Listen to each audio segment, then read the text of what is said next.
Hi everyone, here's some of what's heading your way tonight. Your news at 9. Joplin residents are concerned for their pets after many receive mysterious letters overnight threatening to euthanize stray and feral cats in the neighborhood. I'm Zach Dodge with the story. Plus some tips for keeping you and your family safe during this Easter weekend. Thousands of businesses are now eligible for more government help. I'm Ray Bogan with the latest on the coronavirus relief extended by President Biden today, coming up. Doug Heddy has weather. Jacob Leonard has sports. This is KOAM News at 9 on Fox 14. The 4 states' most watched news starts now. Thank you for joining us tonight. I'm Jordan Aubie. Joplin residents, many of them are concerned for their pets' safety after getting letters in the middle of the night threatening to euthanize stray and feral cats. Now police are involved. KOAM's Zach Dodge has this story. To Joplin resident Charlie Brown, his pets are more than pets. Mom lived in this house, and when she passed away, I started, acquiring cats, and they kind of filled the void for me. Over the last month, 2 of the cats that have been with him the longest, Mr. Kitty and Orange, went missing. Seeing these letters on our doors yesterday morning just confirmed what I thought. Not knowing what happened to him or what these people could have done to him, it's heartbreaking. He says a month ago, a woman in a red jacket talked to him in person, voicing concerns about the cats in the neighborhood. Then on Monday morning, Brown and several other residents in the Gray neighborhood found letters on their property that had been left overnight. The letter starts by saying that cat owners should respect their neighbors by keeping their cats on their property, and then goes on to say that any stray feral cat captured in the neighborhood will be euthanized starting January 1st. It has residents on edge, worried about their pets. And the letter doesn't say who it's from, has misspellings, and security camera video shows a person leaving them in the middle of the night. So now JPD has started an investigation, gathering letters and security video to try and find who's responsible. Hope they catch him or her. So they're on top of it, and I'm really glad they are because it's a serious situation. In Joplin, Zach Dodge, KOAM News. Residents in the neighborhood have put together a roughly $2,000 reward for information that leads to locating that person. Joplin police also ask that anyone with information contact them. U.S. Marshals arrest a murder suspect who was released from jail because of a Supreme Court ruling on tribal jurisdiction. The suspect is Dakota Buzzard. He was arrested today in Grove, Oklahoma. Authorities are still searching for his father, James Buzzard. The 2 were accused in the 2019 shooting death of Jerry Tapp at a home near Grove. They were in jail until earlier this month when they were released because neither federal or tribal prosecution refiled paperwork after the 2020 Supreme Court ruling that said Oklahoma prosecutors lack authority to pursue criminal charges against indigenous defendants. McDonald County, Missouri authorities are trying to figure out how an argument led to a man getting shot with his own gun. Deputies were called to Powell, Missouri to investigate a disturbance yesterday afternoon. They say a group of people had been arguing about a mobile home when Rick Thurston began firing a pistol. Investigators say several people grabbed Thurston and the gun fired, striking Thurston. He went to another home where he called 911. At last report, Thurston was getting treatment at a Joplin hospital. Police in Parsons, Kansas give an update on the victim of a December hit and run. Officials say the victim, Andrew Scott, has a long road of recovery in front of him. It happened on the 35th Street in Parsons on December 19th. Authorities say Scott was hit and left by the road. A passerby found Scott and alerted authorities. Police are still looking for the person who hit Scott. Obviously, if you have any information, you're being encouraged to contact Parsons, Kansas Police Department. Doug Heddy joining us now with the first look at the forecast. Already feels, I know this is going to get worse even tomorrow, but already tonight it feels more chilly. Yeah, it's pretty chilly out there after a couple really nice days the weekend into yesterday. And even today we were 68 before the front rolled through, and then we started to drop off during the afternoon hours. Also a lot of clouds throughout the evening hours, and we're going to continue to see at least partly to mostly cloudy skies for us tonight, but any showers or sprinkles are staying mainly east into and really south of the region. Temperatures dropping back, most of us into low to mid 50s, but eventually we'll go down into the upper 30s later on tonight. 44 by 10, 49 by noon, and then a high temp right around 54 during the afternoon hours. Of course, we're going to look into the holiday weekend here in just a bit. Thank you as always.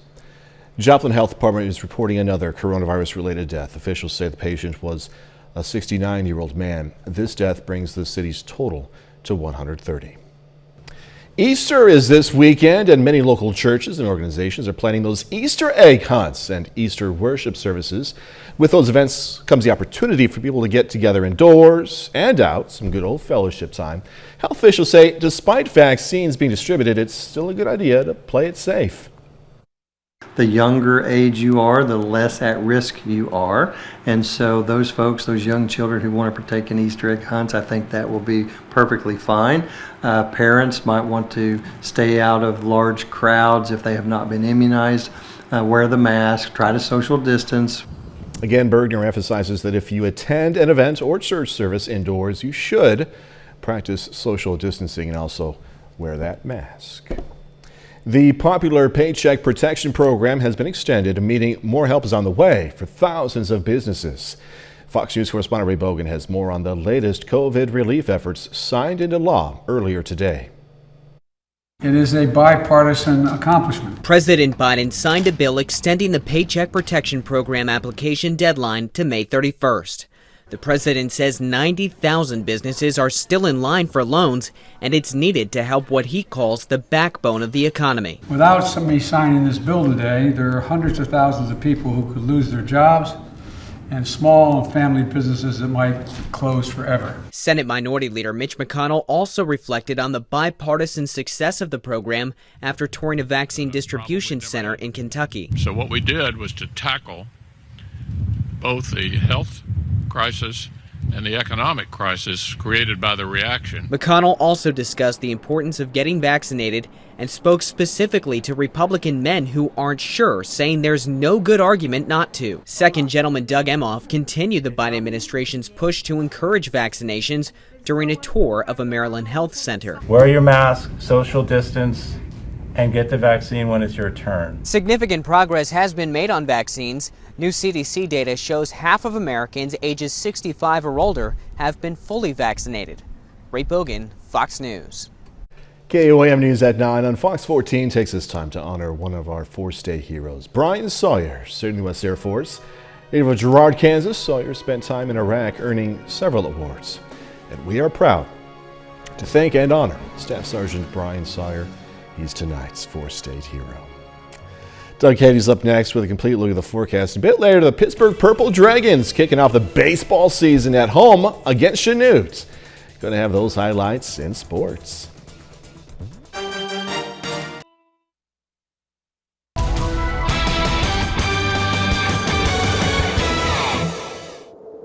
Well, it's turned out to be much cooler throughout the afternoon into the evening hours behind a cold front that rolled through early this afternoon. Now, prior to the front, we actually warmed up quite a bit as we did go into the mid to upper 60s across the region, which is still pretty good for this time of the year. So we were actually above normal once again. So 3/4 of the month really has been above normal. We really haven't had too many cold days. But the clouds really thickened up during the afternoon, and we've had a few random little sprinkles or two, and that's really just about it. Great time-lapse Indigo Sky Casino and Resort, of course, Indigo just outside of Seneca, Missouri. Allergies high again on a scale of 1 to 10. Today's a 10, tomorrow's a 10. This is mainly the tree allergies, elm, juniper, maple. All those have been causing some issues. So if you are an allergy sufferer, and you have been suffering, you will continue to suffer until we get a nice widespread rain to kind of wash out the atmosphere for a couple days.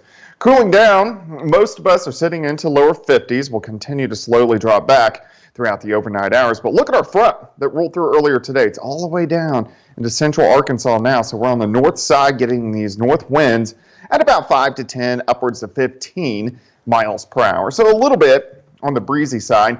And still a lot of clouds across the region. We did get a few little sprinkles that popped up, but that has been really just about it. The system has been mainly dry for us, but the backside wave right across central Kansas, western Kansas is going to move in later on tonight. So this will keep the clouds around, but it will also give us at least a chance for a few more light showers late tonight into tomorrow morning. These would be very light, very scattered, not a big deal. We'll drop back into the upper 30s.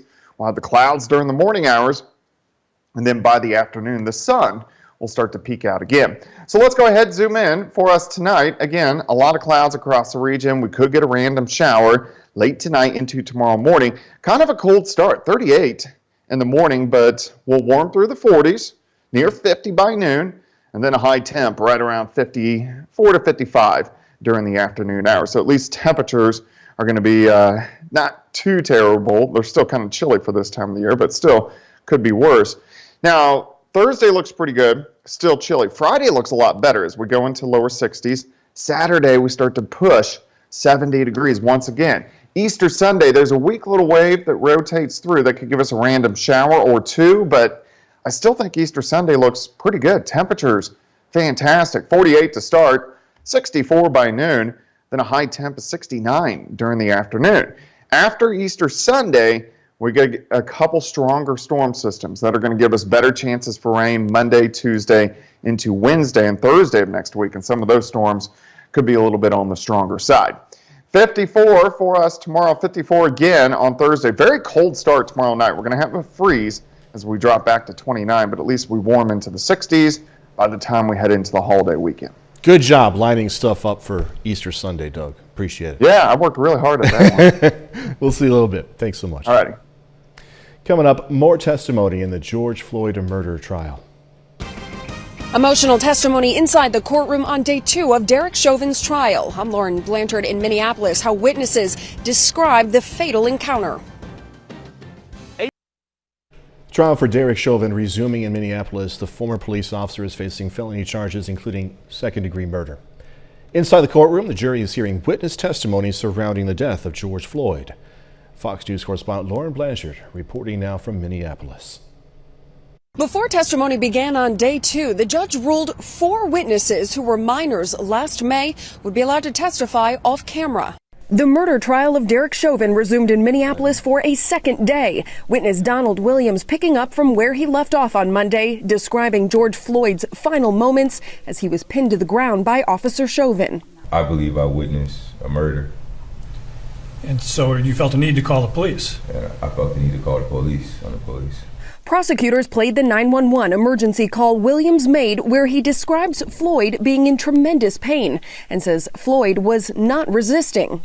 He had his knee on the dude's neck the whole time. At one point, Williams became emotional as he heard his voice in the courtroom. They wouldn't even check the pulse. Chauvin's defense lawyer then had his chance to question Williams about his own actions during and after Floyd's arrest. His lawyer cited video depicting Williams mocking the police officers at the scene. You called him a bum at least 13 times. That's what you counted in the video? That's what I counted. And that's what you got, 13. The jury also heard from the teenager who recorded the viral video of Floyd's arrest on her phone. The witness is now 18 years old and testified off camera and recalled what she saw happen. A man terrified, scared, begging for his life. The jury also heard from a 9-year-old witness. The defense decided not to cross-examine her. In Minneapolis, Lauren Blanchard, Fox News. Just ahead, making sure to keep an even closer eye for what could be wrong. The pandemic is forcing kids to stay at home with fewer chances for professionals to notice potential abuse.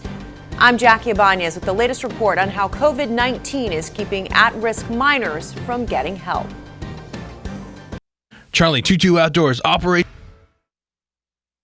Lack of exercise could be blamed for 8% of chronic diseases and deaths worldwide. Researchers found middle-income nations are most impacted by inactivity.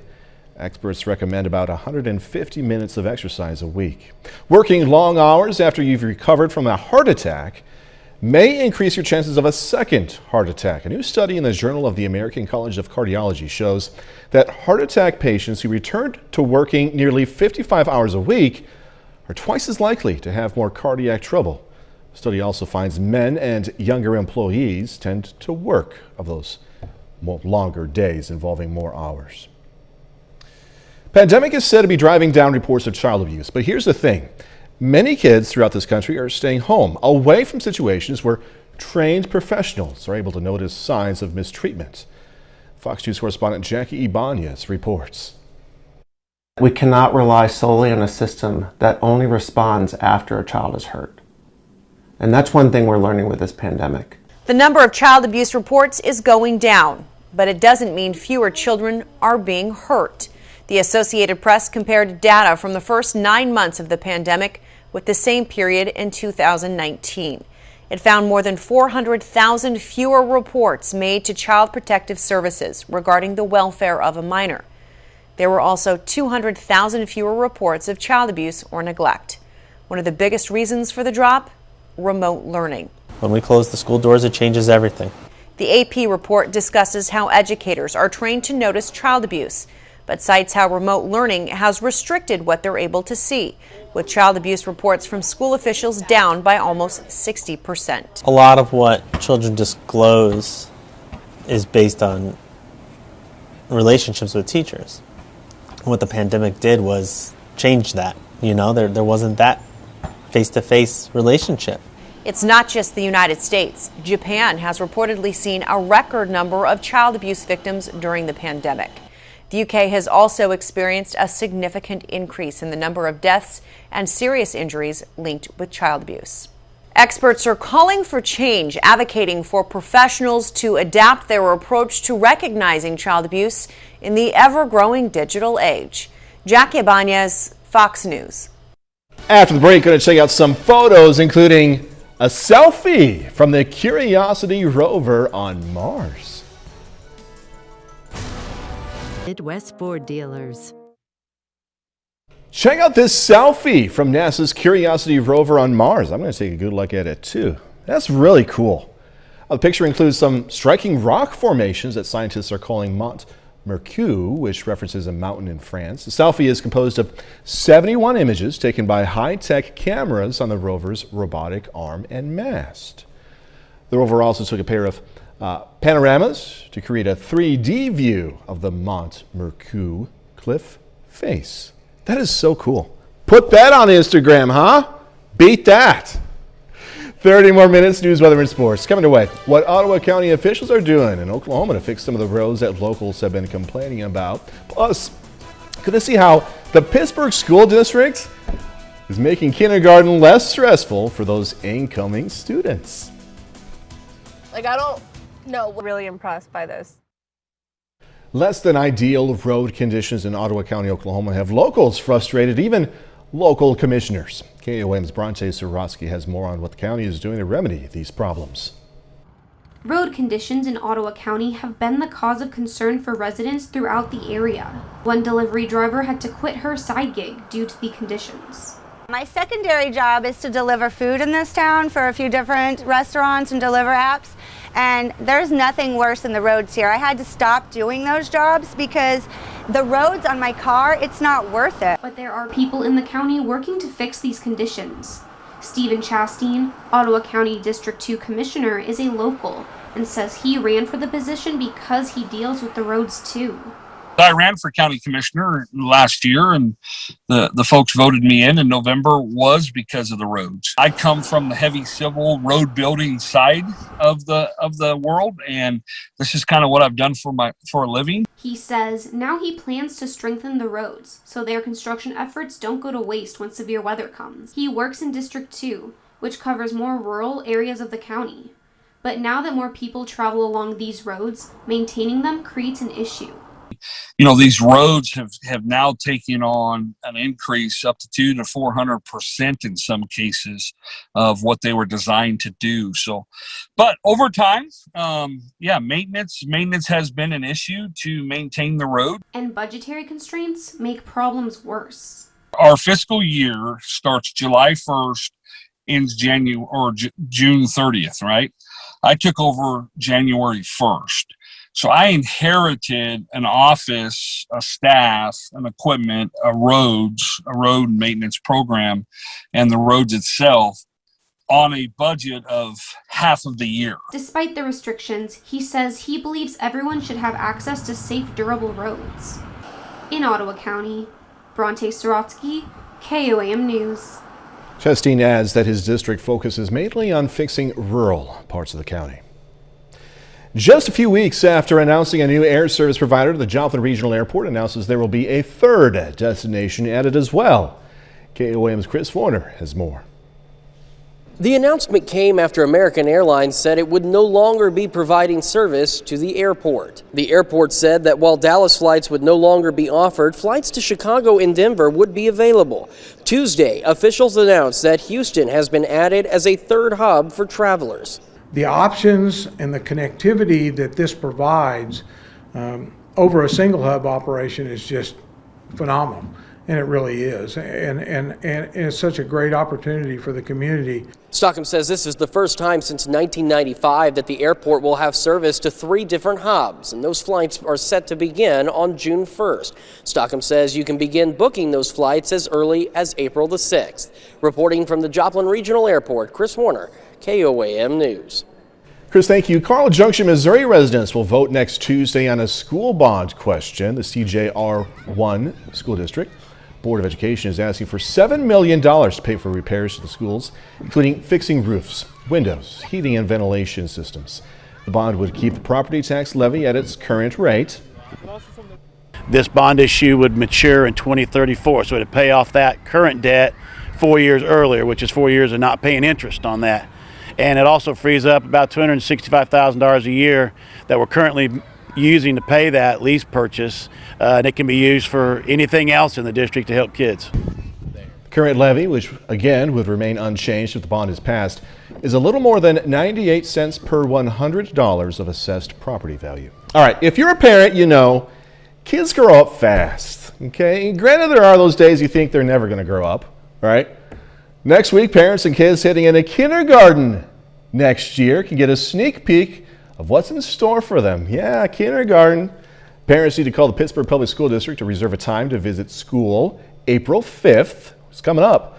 And one little man we talked to today is already looking forward to a few things next year. With playing with my friends and sharing toys with my friends. And, well, I really like playing with my friends. Hey, Hayes, sharing is important, man, throughout your whole life. That's awesome. The last day to sign up for next week's meet and greet is this Thursday. Consumers are making up for lost time this Easter. According to the National Retail Federation, consumers plan to spend an average of nearly $180 on Easter this year. That's the highest on record, totaling $21.6 billion. 59% said they're going to be cooking a holiday spread of some sort, and nearly a third are planning an Easter egg hunt. Visa is the first major credit card company to announce it's going to allow the use of cryptocurrency to settle transactions.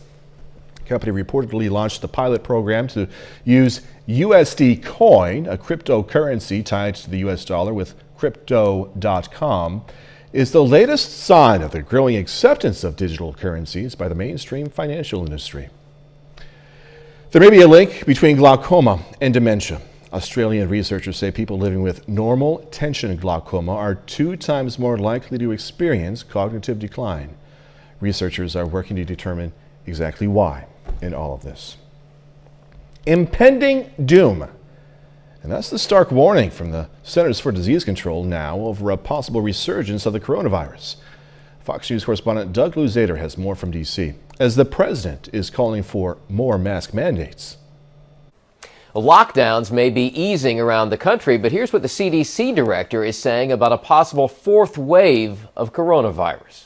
And I'm going to reflect on the recurring feeling I have of impending doom. Impending doom. Strong words from the director of the CDC, and they were echoed by the president, who is once again saying Americans should be ordered to wear face masks. I'm reiterating my call for every governor, mayor, and local leader to maintain and reinstate the mask mandate. Please, this is not politics. At the same time, the White House is touting high vaccination rates, particularly among seniors. In about 3 weeks, they say, 90% of adults in the U.S. will be eligible for vaccinations at sites within 5 miles of their home. Today, the World Health Organization releases a new report about the origins of the virus, discounting a theory that it leaked from a lab in China. But critics say the Chinese government interfered in the investigation. As for the CDC director's impending doom comment, not all medical experts agree with that assessment. Well, I think I bet she wishes she could have that back. Impending doom does not fit the current circumstances with over 3 million doses of vaccines per day going into people's arms. The CDC, though, says that cases, hospitalizations, and deaths have been ticking up in recent days. In Washington, Doug Luzader, Fox News. A bit later, an update on what's being called the border crisis. The surge here at the southern border continues as a reported new caravan is now making its way toward the U.S. I'm Casey Stiegel at the Texas-Mexico border. We've got the latest coming up. Right here on Fox 14.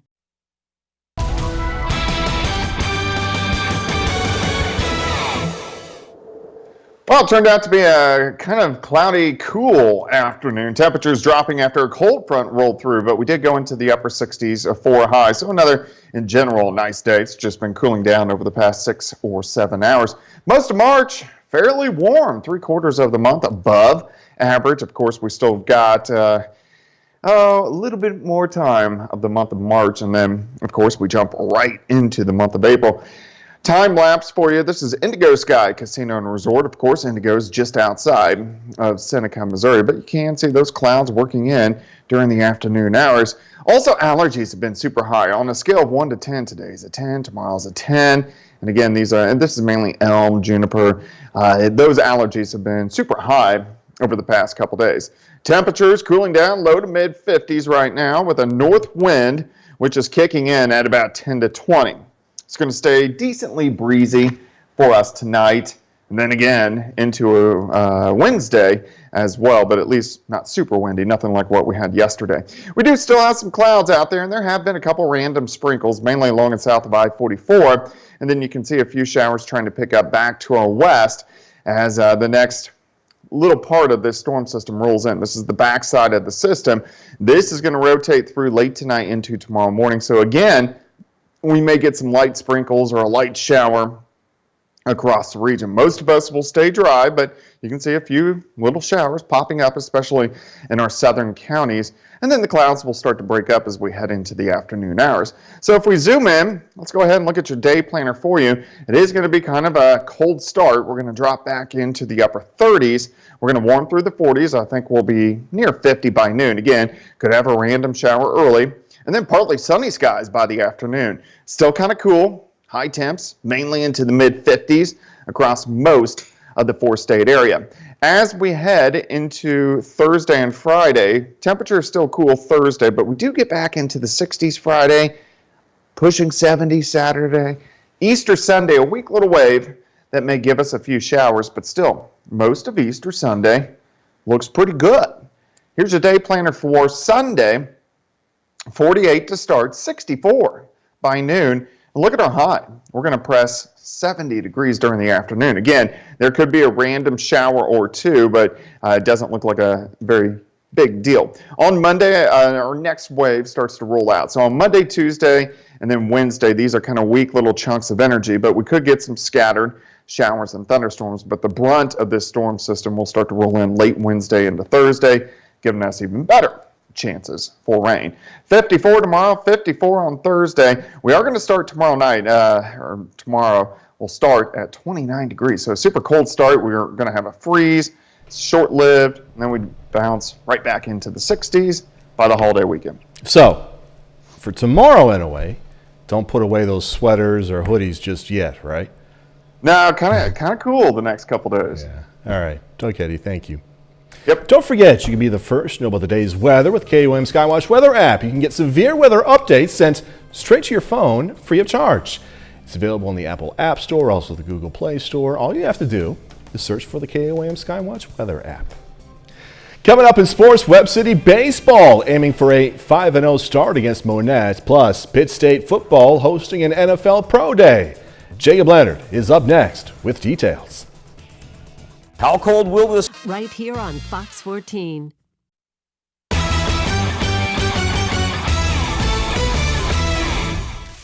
Today is opening day for Pittsburgh High School baseball. The Purple Dragons kick off their schedule at home this afternoon with a conference game right off the bat. Pittsburgh on the field today against the Chanute Blue Comets. In the first inning, Cooper Hayden pulls one down the line. Dawson Stegman comes home from third, game tied at 1. Later in the inning, Jackson Turnbull sends it back up the middle to score another. Purple Dragons jump out to a 3-1 lead after 1. The same score in the fourth. Here comes Chanute. Tyson Lucas to left. Scores Brax Peter. Then bases loaded for Cam Custer. Big hit here. Custer clears the bases, 3-run double. Puts Chanute back in front, 5-3. It takes 8 innings tonight, but the Comets take down Pittsburgh 11-8. On the Missouri side, Webb City aims for a 5-0 start tonight against Monette. At the bottom of the first, Tragan Parker drives it to center. Brings home Devin Weathers. Cards lead by 1. A few at-bats later, Parker trying to come home from third, but he'll get tagged out. It was close. Webb, though, leads by 2 after 1. Second inning, Weathers grounded to the right side is bobbled. Allows a runner to come home. Makes it 4-0 Cards after 2. Third inning now. Pitch 1 hops the catcher. Allows Jeremiah Leeming to make it home. Makes it a 5-run lead for Webb City. Then Parker gets the RBI ground out. Cards get 4 in the inning. Webb City gets to 5-0, beating Monette 10-0. Frontenac softball kicks off its season today with a home doubleheader against the Hume Hornets out of Missouri.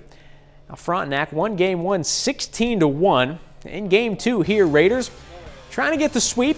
Head coach Cassie Rooms aims for her 200th career win. Mia Brown hits it hard to left over the left fielder's head. That scores a run. Then Hattie Hamlin goes the other way through the right side. Hattie pile trots home. Frontenac in control of this one early. Next inning, Mia Brown again. That's down the line, and it scores 2 more. Frontenac cruises to the doubleheader sweep, 17-1. Raiders head coach Cassie Rooms gets her 200th career win at Frontenac. I went to school here, and so to be able to give back to a community that gave so much to me growing up, it's pretty remarkable. And the kids that go through this program, the kids that are a part of our school, they're really great kids, and they mean a lot to me. And so, being able to build that success for them and have them buy into this program and make it so successful, it just makes everything so special. Pittsburgh State football hosts an NFL Pro Day this afternoon.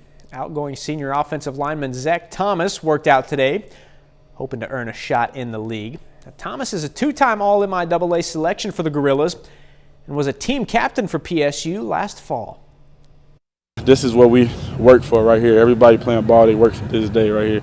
So for this day to finally be here, I'm just grateful. I just want to get my foot in the door. I'm just be happy with the chance that any team give me. And I promise you, I'm gonna work my butt off, and I'm gonna play ball because I'm a baller. That's what I do. Today is a big day for the Pittsburgh High School girls soccer program. The Purple Dragons are in Carthage tonight, playing their first match in program history. Now, it's definitely a tough one to start for PHS. Carthage 1-0 after beating Fairgrove 12-0 last night. First 13 seconds, Keesley Elias gets it by the keeper for the early goal.